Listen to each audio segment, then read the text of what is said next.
Good afternoon, everyone, from sunny and beautiful Las Vegas. Tom and I have been here for the last 3 days now, and we're attending and presenting during the AACS Financial Assistance Workshop. We've got some very exciting news, and first we really need to start with what happened before the workshop. Right. The tremendous workshop that was offered for AACS, and it was facilitated by both Keith and Ed from Duane Morris. Really talked about some great legal issues that schools are up against, how to handle and maneuver that minefield, and it was sold out completely.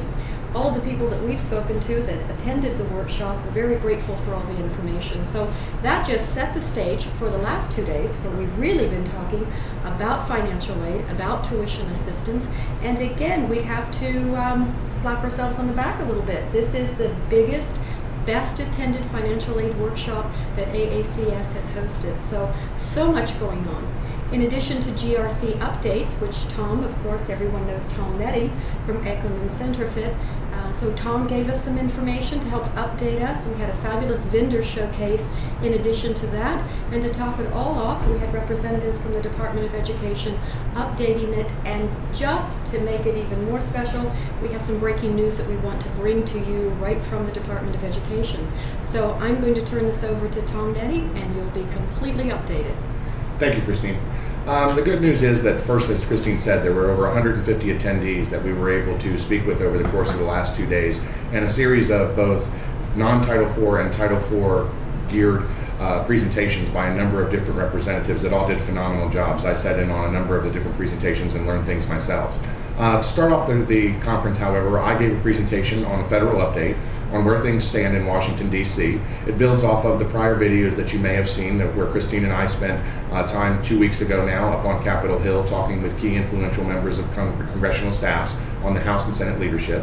What we provided was a great deal of information on our talking points as we continue to await the NPRM, Notice of Proposed Rulemaking, from the Department of Education regarding program integrity issues. As you might expect, some of the key topics were yet a much longer discussion on gainful employment than you've seen in prior videos, as well as discussions on other key issues on like incentive compensation, as well as misrepresentation of information, and the whole laundry list of the 14 issues that are included. Throughout the course of the conference, we also focused in and drilled down on other key issues of the day. The TILA regulations, also commonly referred to as Regulation Z, had its own separate hour and a half or hour and 45-minute presentation, where I think a lot of the individuals learned a great deal once again on what compliance looks like with regard to private loans.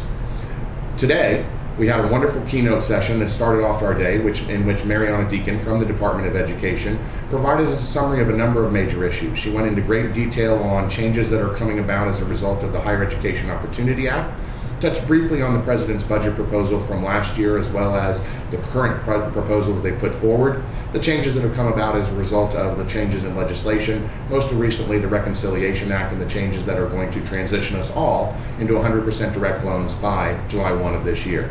What was interesting is in part of her comments, she also alluded to and gave us a couple of new nuggets with regard to program integrity NEGRED.